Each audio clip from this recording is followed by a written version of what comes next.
Alright, I got my wife to give me a hand. Got the hood on here. A little bit of a block because I got no window. So, now I want to get these front fenders off so that I can have easy access to everything and do some more work on these. I'm going to take them in and see if Bob can help me clean these up and weld some pieces in, see if it is actually fixable. So I want to get these off, these two front fenders, and then hopefully go through them and fix what I can and just clean up. Like this has got a crease or a dent in it, same with down there.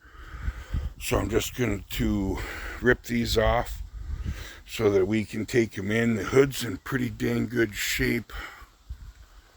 So I mean, it's got a little bit of bumps here and there, but I just want to get it fixed until I can get a really nice cowl induction hood.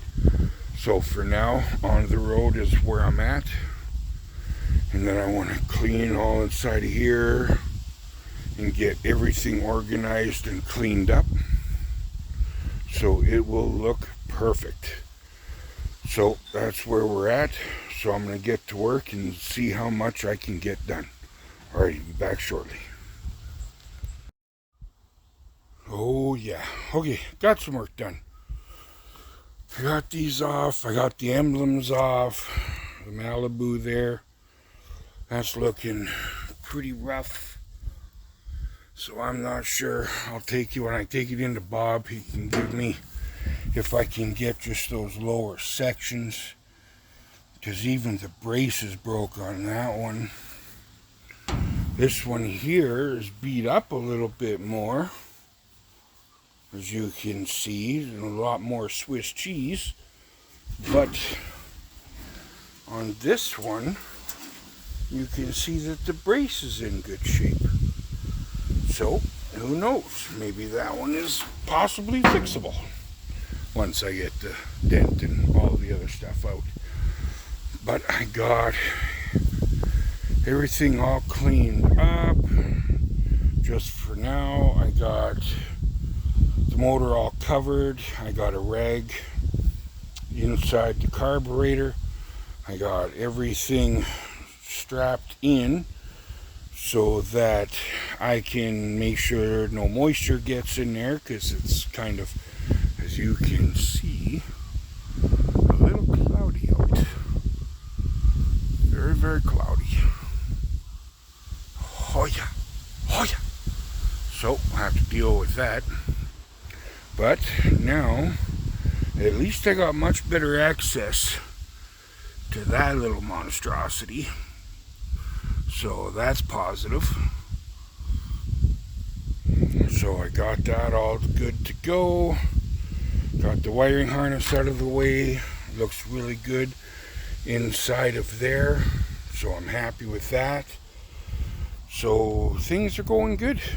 It does not, like, I mean, it looks in not bad shape. There's places that are bad and places that are not. So that's always good. I'm looking at the positive side, because life is always tough, and so I'm trying to look at more positive than non. So at least that is a good start. But you can see that frame does not look that bad at all. And on the other side, like, just doesn't look bad at all, people. So I'm very happy with that, actually, to point of fact. So I can definitely go from there and get on this wiring. I am going to maybe make a short little Instagram and do like a hashtag freaking Mobile Tech Lucky, because I've seen him on all the channels doing, and in his own shop doing incredible work.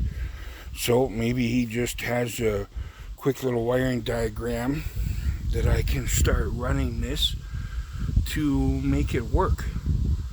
because I just cannot afford $2,000 for a painless right now. I just can't. I can use that in other places. I just need to get this working because everything now is so stinking expensive and so long to get here. And I mean, if that means that we got to go back to old school hot rodding and fix and build instead of buy and replace, so be it. So be it.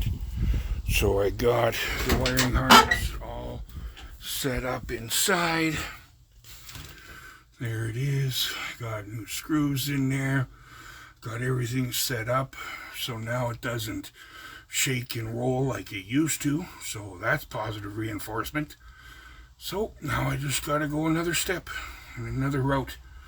So thank you very much for watching.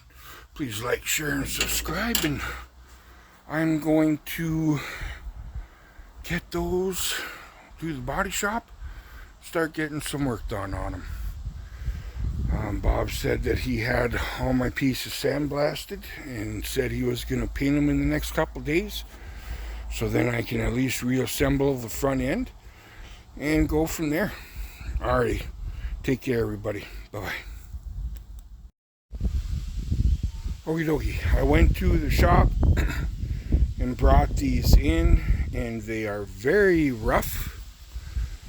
But I went and looked at the price, and they're crazy. They're about $600 plus to get shipped here to Dawson. So I'm like, okay, I'm not sure I'm happy about that.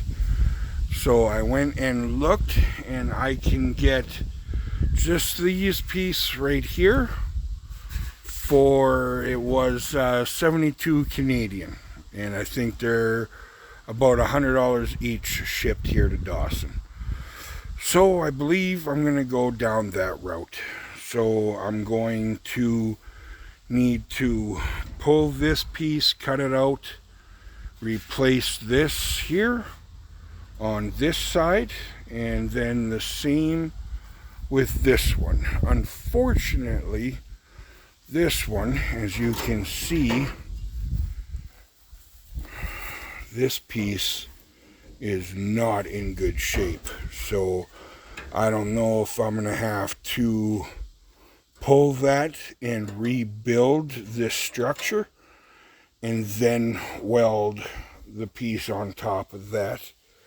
Because, oh man, it is, you can see, it is just not in that great a shape at all. So I don't know how. I'll have to figure that one out. But I got all the inner fenders, all that off. I started working with the minimal tools that I have, working on this dent, and I got that dent almost looking really good. You can see the fender, that was one that had the big whiskey dent in it, and it's looking a lot better. So clean that stuff up and then just go from there and try to see if I can find some extra parts, because it seems like where I live in Dawson Creek, BC, Canada, it's this kind of stuff is unobtainium. So I'm gonna have to just slowly start to figure stuff out and start getting pieces wherever I can. Like for the door, because this door at least has all the stuff to roll up and down the window, and same with that one. But all the regulators and everything are out of the back door, or the back glass. So right there and right there is all missing and gone. I think all that's there is the track. Everything else, kaput. Oh yeah.